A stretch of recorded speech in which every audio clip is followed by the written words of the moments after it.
Hello and a very warm welcome. You're watching Hindustan Times. Germany's Economy Minister Katharina Reiche is on her way to China after US and Russian presidents visited Beijing. The trip comes at a crucial time when relations between Germany and China are defined by exports and trade balances. What's on the agenda for this trip and how is Germany positioning itself on China? For more on this, we are joined by Warda Imran, correspondent with our partner DW in Berlin. Warda, what's on the agenda for the trip? Yeah, thanks for having me. This visit is quite important, for German businesses overall, and especially those that have massive presence in China. Now, the economy minister's visit comes at a very symbolic time, just days after two high-stakes back-to-back meetings in Beijing, the first of the U.S. president and the second one of Vladimir Putin of Russia. It's now Europe's turn, and Katharina Reiche, the economy minister of Germany, is taking a list of demands from businesses here and will present them to her counterpart in China. Now, one demand is that Reiche should push for concrete steps to create a good environment for German businesses in China. This has been a constant complaint. And there is intense price pressure there that's taking a toll on German companies. Now, the economy minister is not alone on this trip. She's brought business leaders with her, including the CEO of chemical company BASF and the CEO of big steel company ThyssenKrupp with her. Now, businesses are also keen on closer collaboration with their Chinese counterparts.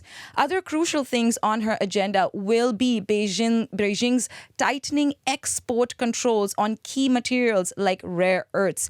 It's been a bit over a year since the export controls, and it's created a lot of uncertainty among businesses here, as I'm sure is the case all over the world.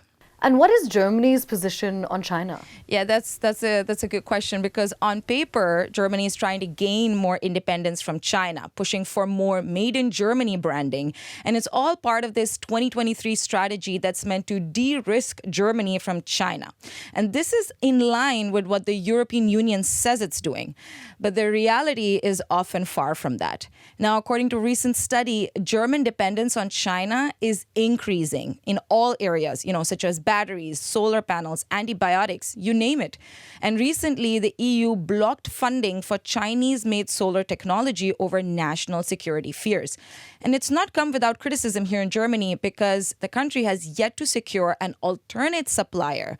And some of the biggest companies in Germany have China as their biggest single markets, like the auto industry, for example. So while politically Germany is trying to distance itself from Beijing, in reality, as I said, businesses are looking for even closer cooperation.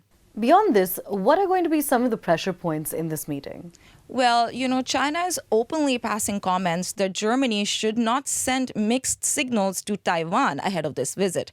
So one pain point will definitely be Taiwan. Now, the island is strategically and economically very important for Germany. And so this will be, as it often is, a tight rope to walk.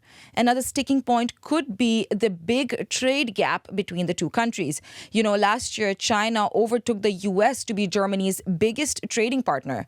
But when you look at what Germany is exporting to China, the numbers are very small compared to what's coming into Germany from China. And just days ago, Spain, France, Italy, and the Netherlands said they're pushing for tougher trade measures against China. And Beijing has responded saying that there will be countermeasures if the EU goes ahead. So, all of this sets the stage for this visit, and whether Reiche is successful or not, we'll know in the coming days. All right. Thank you to our DW correspondent. With that, it's a wrap, but do stay tuned for more.